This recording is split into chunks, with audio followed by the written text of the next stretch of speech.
Hey, my name's Anthony O'Connell. I'm a man with a high voice and a podcast. We do a feast or pass, rate it 1 to feast, great dining experiences, and more. Cameron Fontana was born in Japan. He's a 4-time Emmy-winning TV host. Italian food is on the bottom of his list, and he'd never choose to eat it. The local news station does not have craft services. He actually does his own makeup and wardrobe before appearing on air. He's a hydro homie. He chugs water and loves when a server can either refill it or bring him his own water pitcher. Top 3 Columbus, Ohio pizza places, CW Star Experience, Circleville Pumpkin Show, how to react to mean comments, and more. Spam, feast or pass? You know what? I'm a feaster, man. You stick that thing on a grill, I think it's okay. I'm feast. It's kind of polarizing. People think Right. it's like a weird bologna or something, but I'm into it. I'll feast on that myself. Oh, for sure, man. Put a little hot sauce on it. Hot sauce will make anything a feast. That's true. Even like a frozen burrito, like a 90-cent frozen burrito, some hot sauce. You mentioned hot sauce. Now, how hot can you go? Like, let's say like a 10 out of 10 spice level, habanero spicy chicken wing, feast or pass? Oh, feast all day. Like I love hot food challenges and like trying the Carolina Reapers and the Ghost Peppers. We just did the one chip challenge on Good Day not too long ago. I mean, it was spicy, but I love spicy food. So feast times 1,000 on fire. Big same. I actually, a couple months ago, I got to make some content for Hot Ones, the game show. And that was really exciting. Oh, nice. How was that? I love hot ones. Yeah, it was amazing. So it was for the TV show, and they just reached out to me and had me make some content for my Instagram page. And so I just ate 3 different hot sauces, went to the North Market and stocked up on some extremely hot stuff and just went to town on hot sauce. It was great. That's a good job right there. Yeah, for sure. Now with wings, are you drums or flats, or you don't care? You know what? I'm in different moods when I go. I will always grab the drums first. But I feel like because I spend more time eating the flat, that there's more meat on the flat. So I do like an even amount of both because I will alternate. I'll go drum flat, drum flat, drum flat when I eat them. That's like a 6-pack. Nice. Honestly, I'm same. I think both are amazing. Some people have very strong opinions. If you ever read my comments, they're almost like violently angry about one or the other, but I think they're both. They're both. Yeah, you get the best of both worlds. You go ranch dressing or blue cheese? I love both, but ranch is my go-to. I also love ranch. It gets such a bad rap. I don't know why it's a very polarizing thing, but I think it's great. Dude, ranch goes on everything. Like I put ranch on my pizza. The thing is you mix ranch with like a buffalo sauce and then dip your pizza in that. That was me in middle school with Domino's, like the $5 boxes every day. That's a pro move for sure. Yeah. So now we're going to do 1 to feast. It's like 1 to 5, but we say feast for fun and for branding. Chipotle. You know what, dude? I'm going to say Chipotle is a 4. That's like my staple go-to. My wife and I, the quality is good. This is not an ad for Chipotle. Nope, not sponsored. The price is incredible. Like you can't get by or get past the fact that you get a giant, I go for the bowl with lettuce on the bottom. And I mean, it's like $7. You can't beat it. Right. Now here's the secret. One of my best friends, Travis, showed me this, that what he does is he gets the Chipotle bowl and then he gets 2 tortillas and it's enough to make 2 burritos out of it. Whoa. So is that a bonus cost? No, the tortillas are free. So you just ask for a bowl and then 2 tortillas. They might've changed the rule in the last year, but that's how you can score yourself 2 burritos for the price of 1. Now I did know that you can get the bonus rice, bonus beans, all that stuff. And you can get like a monster, massive thing. Have you had the quesadilla? My wife gets the quesadilla. See, I heard that it was only for kids. I didn't know adults could get it. You can get a full-size quesadilla. She'll just go chicken cheese on a giant tortilla. Oh, it's so good. I'm 100% into that. What about like a hibachi go, like a genji go, 1 to feast? Okay, so I'm going to say this. I'm not going to put 1 in general. The food is always good, but I grew up in Japan. And my wife and I just had this conversation with my mom when she was in town last week. And I'm going to go 2. Because I feel like it's overrated. If I'm going to go get Japanese food, I want to go to like a sushi spot. You know what I mean? I think that's more for the experience, which is great. The food quality is good, but I will never choose to go to a hibachi style grill. It's always like the party and I'm like, all right, we're going to go to the party there. So when you were in Japan, were you a kid or were you like a teen? Like how old were you? So I was a kid. I was born there. I lived there till I was 7. And I moved to the States at that time when I was 7, but I went through pre-K, K, and like I think up to halfway through first or second grade. And I loved it. Love the culture over there. Okonomiyaki is like my favorite Japanese food ever. That's the Japanese flat pancake or pizza. Uh-huh. Oh, I could eat that every day. Oh man, I love sushi. And one thing I haven't found in Columbus, and maybe you could recommend something, a good sushi place in Columbus. Do you have any recs? I'll tell you what, we have a great one over here in Pickerington. Don't let it being like a suburb deter you. Fugu Sushi is a solid spot over here. And then another place I like is Sushi N. That's up north. There used to be a Sushi Rock downtown, but they closed. But Fugu, man, Good stuff. there's a lot of people that I know drive from even the west side or the north side to go to Fugu, and it's right on 256 in Tussing. Oh So wow, that's that's my super spot. close to me. I'm gonna have to check that out. Yeah, they're Terry, because my wife, she dabbles in sushi little by little. I'm getting her to kind of eat more and more, which she is, praise God. But she gets their teriyaki chicken there, and it is really good. So when you were a kid, were you eating sushi as a kid? Because I couldn't imagine doing You that know as what's a so child. funny? Rarely. It's kind of like one of those like ironic things. I rarely had sushi as a kid. Maybe like when we went out sometimes, but like rice was a staple. Like we had 2 or 3 steamed rice cookers in our house. I mean, rice was with everything. That's just your go-to. Yeah. But then like bento boxes were really big. So anything with like tamago or egg, that was very popular when I was a kid. And miso soup we always had. I remember that. And then okonomiyaki, it would cost 500 yen. And that's like $5 depending on the exchange. My mom would give me a coin, which they had for 500 yen. And I literally remember riding my bike down the street to this guy outside a shop. And all he had was a stand-up grill. And he made straight Osaka okonomiyaki. Oh And my I probably gosh. had that 3 or 4 times a week. It was so good. That's incredible. I love like weird little small spots where it's just some person, some guy or girl, and they're just like really, yeah, it's the best. I mean, So that's good. what I had in California. One of my favorite things to get was a breakfast burrito. And I have yet to find one that matches the El Ranchito Taco Shop in La Quinta, California. I mean, it was a hole in the wall, but it was so good. But like you said, it's always about the obscure places that have the best food. It really is. And I think too, like at least for me, I feel like I'm on to like a secret, like special thing. And I think that Yeah. adds to the experience.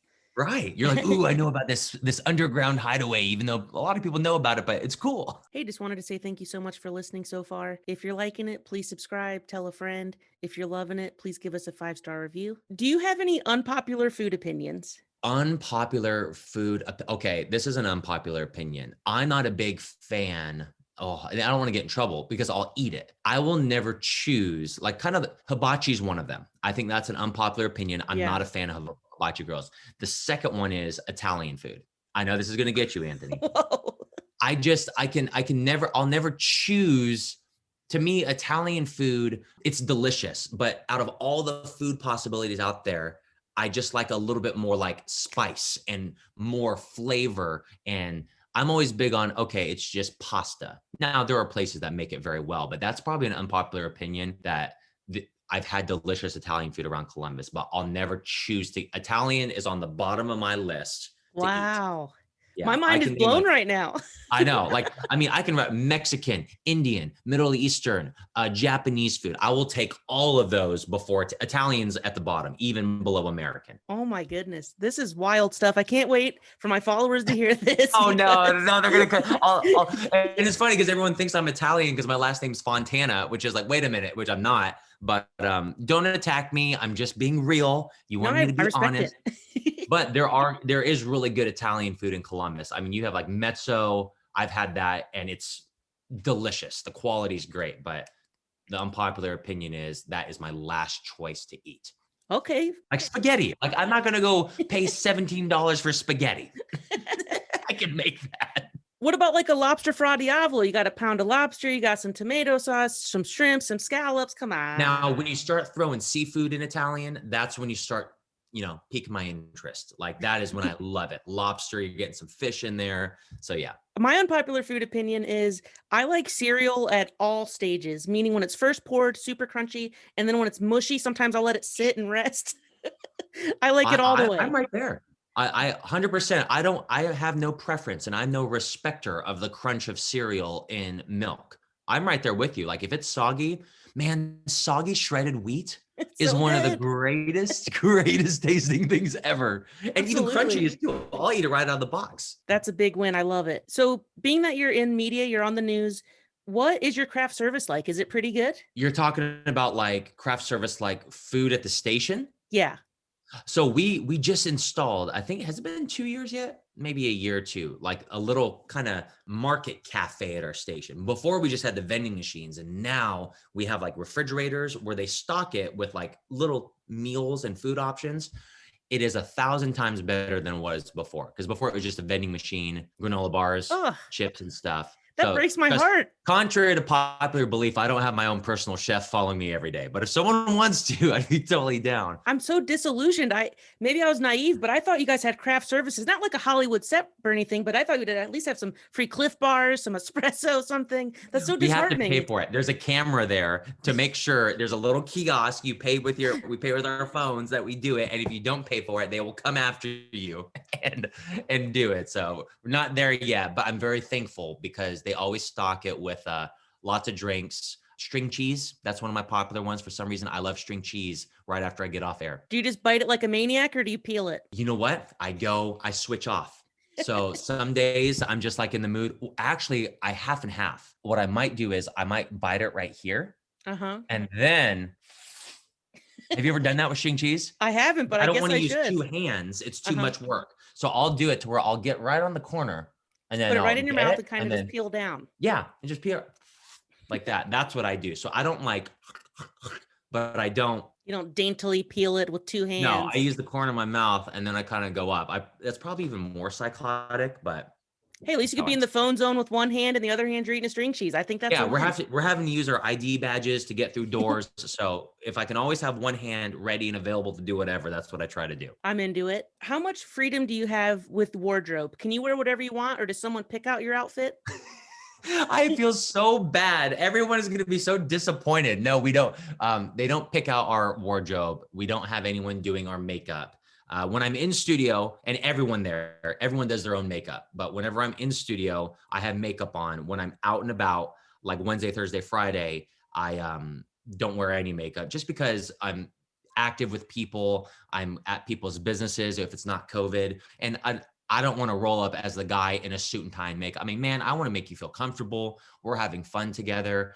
But wardrobe, I mean, it's pretty much up to us. We want to look presentable. Like I said, Mondays and Tuesdays when I'm anchoring or hosting in studio, Good Day Columbus, it's a little bit more, I don't go full suit and tie. I do suit jacket and actually like a shirt, like a BYLT shirt like this. A little Simple corporate color. casual. Yeah. So kind of like business casual. I'm still wearing suit pants and a suit jacket. And then when I'm out and about, jeans, I might wear like a coat over my shirt.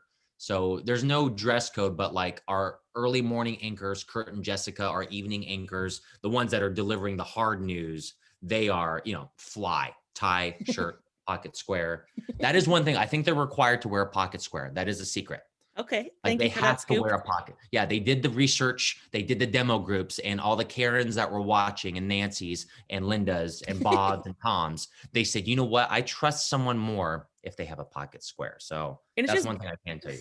It's just bonus unnecessary fabric. It doesn't really do anything, but hey, if it makes you feel comfortable, it adds that little bit. Like I feel like, wow, they took so much more time to get ready this morning just for the viewers. Yeah. But it looks great.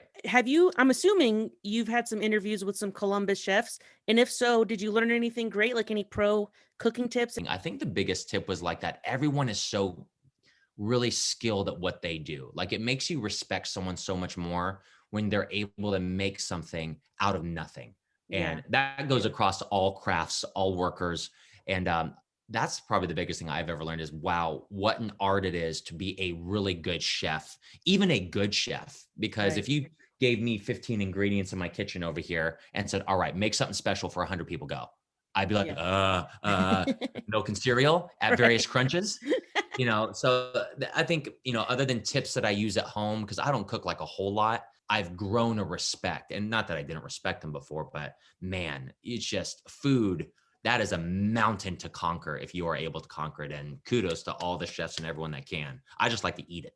Yeah, same. I'm a very mediocre cook. I try my best, but I do respect the heck out of people that, I like you said, know. learn the craft, master the craft, and they can take like 5 ingredients and make something truly magical. I think that's really nice. Yeah, for sure. When you go out to eat, and I'm assuming Yeah. you eat out a lot, what do you think makes a great dining experience? It really comes down to like one, the promptness of the server. I think that's big for me. And I totally respect. And I think I say all this outside of the COVID bubble because everything in the last 6 months, there has to be a grace for everyone. I mean, protocols have changed. The way they have to make the food has changed. So I don't say any of this year, if that makes sense. Oh, But like totally. when we were pre-COVID and all that, one of the things I respect the most is even just a little bit of like, hey, how's your night? A little bit of not personality, personable customer service when it comes to the service. I love when a waiter comes up and is like, hey, how you guys doing? Like that. A Yeah. simple like that. I'm so happy. Not to say that if they come by, what do you want to drink? Hey, you might have had a bad night. I'm not going to judge you for it. But that's probably my favorite thing just because I love to talk to people. And so when they're kind of on it and they refill my water, that is because I feel bad. I go through so much water. I get to the point that I'll just ask them because I feel so bad. They go back and forth. I'll say, hey, can you just bring me like a giant quart, like the plastic thing? Because I'll go through the whole thing. And they're like, no, we got it. So if they go the extra mile and they're able to like David Blaine, I look away and they were able to change the water out. I'm like, this is odd. That's the experience for me. And then when it comes to the food, obviously, I'm not picky. You know, if my food is not like steaming hot, I'll eat cold food. I'm really not picky when it comes down to like the actual food element. You know what I mean? Yeah. Because I just love food so much that, hey, if it's hot, if it's warm, it's good. And but no, I think the refilling the waters is like if someone can do it and keep up with me, that's game changer for me. And that's such a That's what makes it reasonable great. request. Yeah, and I'm not one of those people that's like refill my water, but I always feel bad. Literally, if you go out to eat with me, the first thing I ask the server is, "Hey, I don't want you to run back and forth 6 or 7 times, or feel like you have to. Can you bring out like one of the pitchers? That's what they're called, pitchers." Yeah. And most of the time they do, and sometimes they're like, "No, don't worry about it." I'm like, "Okay." And then so it's really good, and they're working so hard right now, man. And that's where we try to eat out more now than what we did before, and just like because they need it so much. Right. And some people have sent me messages saying I shouldn't eat out and I'm being problematic and all this. But my argument is if they're going to be at work anyway, they would like to have a really good tip. I'm a great tipper. I'm a very nice Exactly. customer. So if And they're I going to will be say there this. anyway, Yeah, and I'm not like saying if you can't afford to tip, then you shouldn't be going out to eat. That's of like I'm course. a big part on that. I mean, I'm at like 20% for me is like the minimum, and then goes up from there. And obviously, if we feel led, to bless someone that night, we do that. But I get very frustrated when people go out to eat and then are like, "Oh, we're not going to tip that much." To me, if you can't tip, that means you can't go out to eat. Like Oh, that's agree. part of the experience. And especially right now. And like you said, it is that conundrum of, well, you're not supposed to be going out. Okay, then carry out, but still tip. Like even if you're carrying out, like we take out Thai Paradise down here in Pickerington, at least once a week. And they're just so awesome and kind. So yeah, as much as you can support the restaurant industry right now, they desperately need it. So have you been a server before? Because you have incredible empathy and awareness of what it's like to be a server. No, the the closest thing I've ever been to a server was like working the like soccer league food stand. That's the closest I've ever been. But I think, I always had like pretty jobs that were pretty tiresome, from like excavation, and just my parents really instilled a big work ethic in me. And I just have a empathy for people, or sympathy for people that are just working hard, and I have a disdain for people that can't respect that. And obviously with my job, one of my greatest passions and why I'm in the career that I'm in is to meet new people. And you have to take yourself out of your own situation. And that's what I try to do on a daily basis. If someone's passionate about the wooden carvings that they make, I get excited when they're excited about something. On that same spectrum, people that are in the service industry are some of the hardest working people ever, because they Yeah. have to deal with people that don't like to deal with people, if that makes sense. Like you're Right. serving people that might be mean, that might not tip, and there's no grace for that. If the server might have had a bad night and maybe they weren't all like, happy, people are like, oh, they must have been a jerk to me. Like, no. So I don't know. I think the sympathy or the empathy comes from just caring about people in general, wherever they are, and getting out of ourselves in order to make sure that we're making them comfortable and we're making them happy. That's incredible. That's really sweet. I think that's going to warm people's hearts. It warmed my heart. So now on the other end of the spectrum, Yes. what do you think makes an awful dining experience? When they don't refill my water. No, I'm just kidding. I'm joking. I think the only thing that makes a bad dining experience, and again, outside of COVID, is how would I word it? When the wait or the time is extremely longer than what was portrayed or given to you at the beginning, i.e., hey, it's a 45-minute wait. Great. We've been in the situation where they said it was like a 30-minute wait and we didn't get seated for an hour and a half. Like, I'm not exaggerating at that point. And I get you're busy, but the problem is when that becomes a ripple effect. There was one time that we went somewhere to eat. This was years ago, and I never exaggerate when it comes to times, but we didn't get our food for 2.5 hours from arrival. And at that point, we remember watching people leave, like, because they bit into food and like it was cold, but the wait was long. Half the menu wasn't available. We got the food, and legitimately for some of the people I was with, the food was cold. Like, I literally felt it at that point. And I was like, okay, it's not cold. Oh yeah, those wings are cold. So I think that's the experience. I think it's not anything that's like a hot take, but at least timeliness is my kind of big one. Yeah, I'm with you. And I would throw in there communication, because even if a restaurant is super busy, just say, hey, I'm so sorry. Yeah. And that was the thing. That was kind of goes back to the customer service. We didn't see our server for like 20 minutes once we were sat. Then when they came, she just brought a server, first a girl or guy, they brought a silverware, and then didn't even ask for drinks and then left again. It was kind of like they weren't communicating. And that was the big thing. If she would have came and said, listen, I'm so sorry, we're slammed tonight. Like, that to me goes a million miles. But if there's no communication of, hey, this is about what your wait's going to be, expect this, then that's a sad thing. Wow. I'm with you, man. Customer service is key. I was a server in New York for about 6 years. Yeah. I moved out there to pursue stand-up comedy. And so I worked in Times Square as a server, and I was always, what was that like? It was insane. Like, we were the third busiest restaurant in the country because we were in the heart of Times Square. Like, I could see the ball drop on New Year's Eve, but we were closed, but I could have. Whoa. It was insane. And most people were cool, but I would always just communicate with people, and I never lied. Yeah. I would never be like, oh, the kitchen's backed up. Like, if I forgot something, I'd be like, oh, I forgot. I'm so sorry. And people would just laugh like, oh, this guy's crazy. He just forgot it. So communication. But like you said, it's communication. Like, that's all you have to do. Like, I'd rather you tell me, hey, the wait's like going to be an hour and a half. All right, I'm ready for the hour and a half. But like, wait's going to be 30 minutes. And then, oh, I'm sorry, it's going to be longer. And a lot of things could go into that behind the scenes. But like you said, just communicate. That can alleviate a lot of stress from people. Absolutely. I know you said you don't cook that much, but do you have any really great cooking experiences at home? Yeah, I respect food, and I love places that do food so well that I'd rather go to them than try to recreate that half-heart, 50% at home. That makes sense. Is it hard going out to eat with your daughter? Is she a very picky eater? Is she well-behaved? What kind of eater is she? Yeah, she's pretty, like 80% of the time, she's pretty good. She's well-behaved. She's not a crazy picky eater. I think like most kids, she gets in moods. She will try everything. We do something, we call it a try bite. Like, hey, give us a try bite, and whether she likes it or not. And try bite is like 90% effective. Like, she had, what was it? In the gyro and falafel the other week. I got some down the street from the Greek place. And she was like, no, I don't want it. And I was like, do a try bite. And she bit into the falafel and she loved it. We always have her try. She was eating calamari at like 8 months.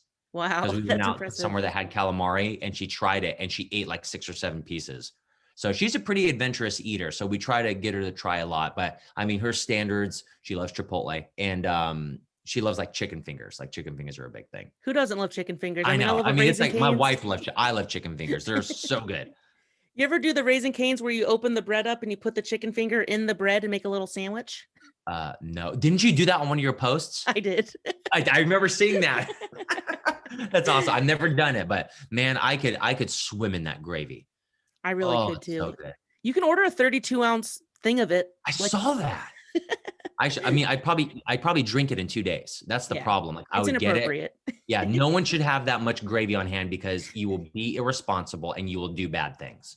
Of course. So I'm assuming when friends or family come into town, they probably ask you where to go. Top 3 pizza places in Columbus, Ohio. What would you say? All right.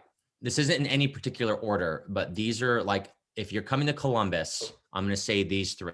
I'm going to say Granddad's, Rubino's over in Bexley, and Kingy's. I've only had And Kingies out of those 3. I guess I need to try those other 2. I've never even had you've them. never had Rubino's? No. They Is it a make their must try? sausage in-house and their sausage are squares. Whoa. Oh my gosh. And Granddad's Pizza. Oh, they have a buffalo chicken pizza that is, they make their buffalo sauce in-house. And Okay, it's that's not cool. just like Frank's Red Hot. It's like their own that they make. Oh, but it's so hard because I also love chicken mariachi from Donato's. But that's kind of like a semi-chain, but it's here in Columbus. So I would tell people, get Donato's. Yeah, that too. Let me have 4. Let me throw Okay. Donato's in there. Fair That enough. chicken mariachi, I will smash every single day. See, I think that might be an unpopular opinion I have is I don't care for chicken on pizza. Barbecue chicken on pizza, buffalo chicken. Whoa. And I love buffalo chicken. Like I'm a big wing Yeah. guy, wing maniac, but for some reason pizza and buffalo it's not for me. That, that's to each their own. I haven't had one bad thing on pizza. I think the thing I don't get a lot is like a barbecue pizza. I think I'll eat it, but I'll never choose it. Like if it's there, I'll eat it, but I'll choose something else before I choose that. That's my quote. If I'll eat it, but I'll never choose to eat it. I love it. You're so chill and casual. You're like, it's not ideal, but it is food. It's edible. I'm going to eat it.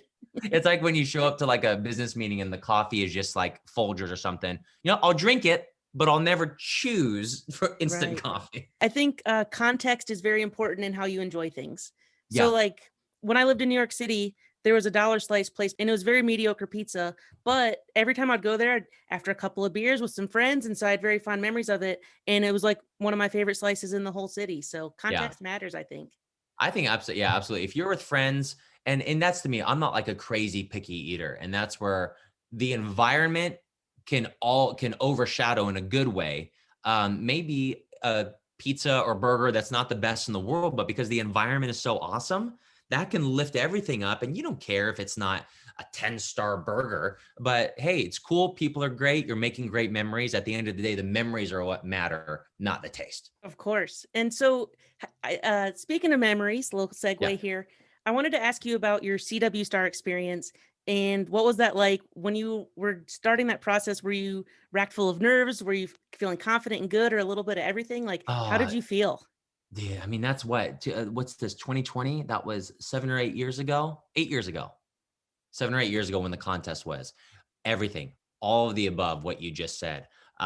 At the time, I mean, I was pretty deep in my career as a creative director. So I was already doing graphic design, branding, animation, editing, having the Adobe Creative Suite under my belt and working on a television production.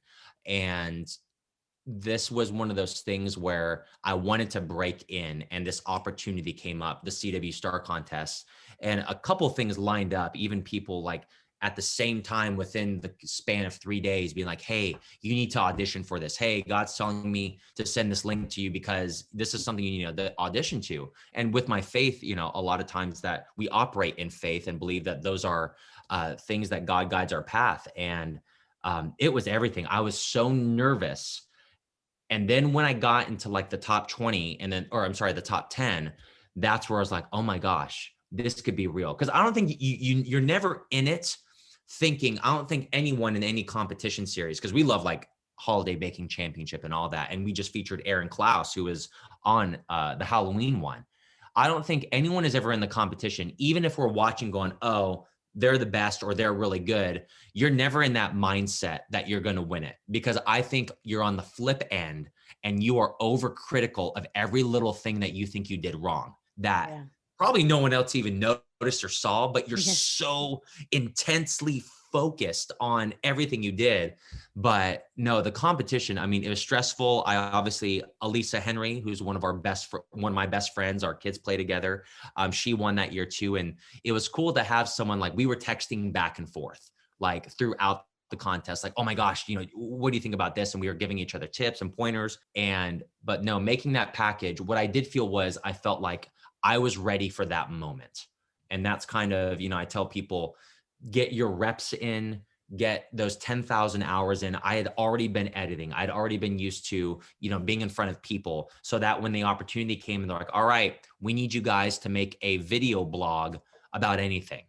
And I'm like, Circleville Pumpkin Show, Travel Channel style, 3D animation, After Effects map with a little car popping up, going around, holding my camera on the Ferris wheel to get the shot to go down. So it's like being ready for that moment. That's what I did feel like I'm ready. If this isn't it, then I'm not going to be ready any other time. Like if you got to shoot your shot, and when that moment comes, capitalize. But it was fun. It was stressful.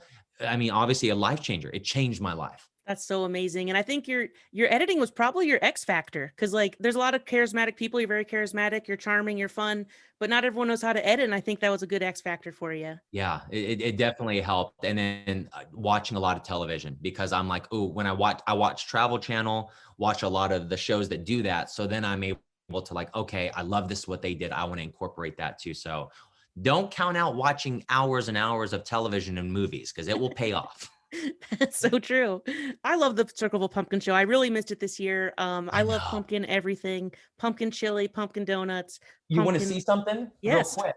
So I just got from a wonderful couple who I connected with, because my wife went to an auction, or I found an auction online that was selling all of this old pumpkin show memorabilia. The frame is at my office. And I met this couple, John and Shirley Stevenson, who like their whole family has been involved in the pumpkin show for literally generations and decades. And they just sent me these. Hopefully I'm not getting in trouble for showing these, but they didn't make many of them. Like this is the only thing they made this year that was official. And it's the canceled Circleville Pumpkin Show, the official 2020 pin. Oh man, that's awesome. And the Right pumpkin looks so weird and twisted. I love it. I know. And then some of them, they have the shirts with the mask on, but they were so awesome. They literally just sent me this a couple days ago, and they're like, hey, I thought you'd want one of these, because they do a pin every single year. So that's what it looks like, the official pin. But it's my favorite festival of the year. It is. It's so great. Favorite show. Don't call it a festival. Okay, I didn't know that. Sorry. Yeah, you don't want to go down there and call it the pumpkin F word, because people might do. Yeah, don't. I thought it was festival. Is it not festival? I'm gonna have to Google this. So it's a pumpkin show. Okay. Yeah, that's the big thing. Because sometimes, like at our station, if someone just moved to like Ohio or even across the station, and they say festival on air, 30 messages, Twitter, Facebook, Instagram, emails, phone calls into the newsroom. Make sure it's the show. It's the show. And I get it. It's the greatest free show on earth, not the greatest free festival. So that's a tip for everyone. Okay, so this is my last question for you. Yeah. And you're such a positive guy, and so I'm really interested to hear how you deal with this, because I'm sure it happens. But if you get negative comments on social media, how do you deal with that? I kill people with love a lot of times. If someone sends me something, now you might catch me, if someone says something really mean, if I didn't already block them, sometimes I'll snap back and then block, kind of like that. But I've learned with anything, you have to kill people with kindness. And again, it's not an excuse, but you don't know what they're going through. Most cases and most times, they're probably in a situation that is way worse than what we are in.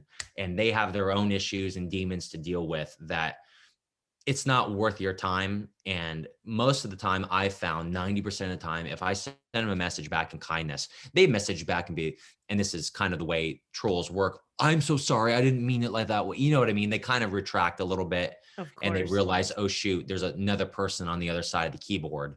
But yeah, I think you can't let it get to you. And that goes into with anybody.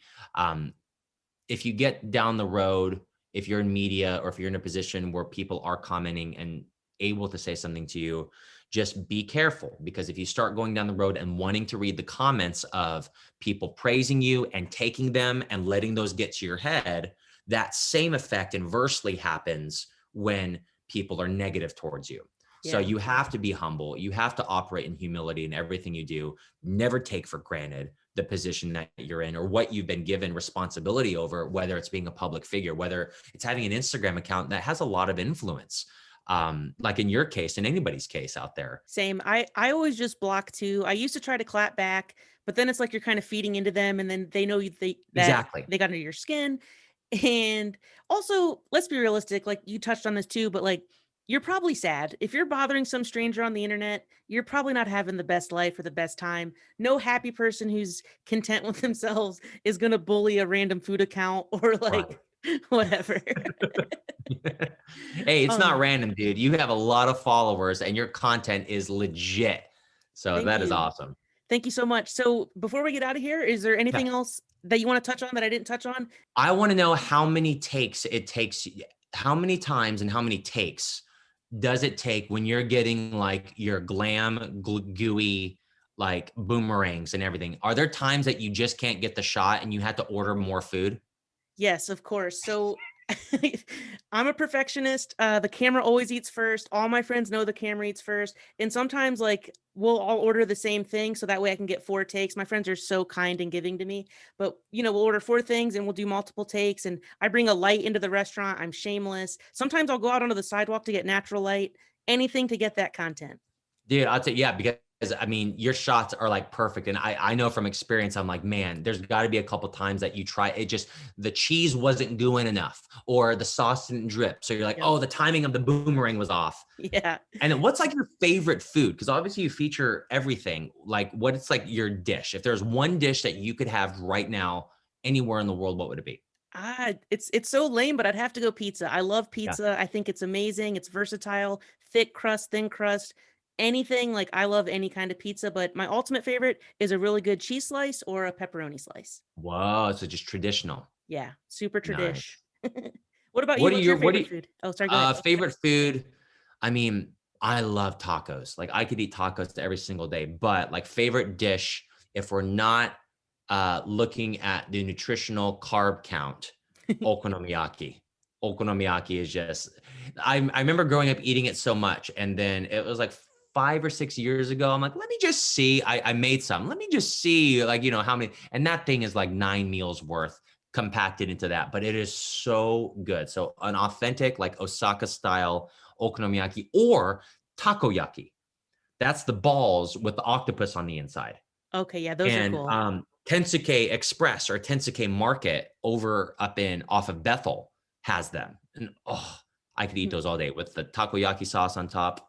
Oh, So good. Is that the one where they have like the little like flakes that kind of move in the wind a little bit? yep, the fish flakes Fish all flakes. day. Give me those fish flakes. I'll just douse them all over the place. So good. I think that's it. Were you going to ask me another question? I kind of cut you off. I'm sorry, but if not, Oh, I was gonna say, what are your top 3 pizza spots? I really love Vicks. I'm a big Vicks fan. I think they're Texas. awesome, super good. I love Hound Dogs. I think Hound Dogs is great. Yeah. And Adriatica's. Yeah, we were at Adriatica's. We featured them on our last pizza tour. Yeah. Oh, like we did a morning of pizza. But I'll tell you what, Columbus has so much good pizza, and I love it because you have so many different varieties. You know what's funny about Columbus is my followers, because I have a lot of New York followers, they Yeah. hate the square cut. They get so triggered. Really? They're like, that pizza looks good, but why'd he cut it like an idiot? It's squares. It's so dumb.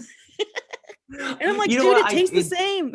I didn't know about the square cut until I moved to Ohio from California. And now I like it. But the problem with square cut is it tricks you because when you normally be like, all right, I'm just going to have 2 slices because I'm an adult and I'm going to responsibly eat. Whereas square cut, you're constantly going at these small pieces thinking, oh, I'm just having another small piece. And then you look down, you ate half the pizza. Right. I mean, and that's like the problem. It's like a blessing and a curse. It's like, wow, I feel like I can eat more pizza with it being square cut, but I'm eating more pizza with it being square cut. Well, Cameron, I think we did it. We did the darn thing. I thank you so much for your time. You were a great interview, super fun, super kind, and I'm really glad I got to talk to you. You too, man. I look forward to seeing more of your adventures on Instagram. This Awesome, is dude. sweet. Have a good rest of the day, Cameron. Thanks, man. You too. All right, bye.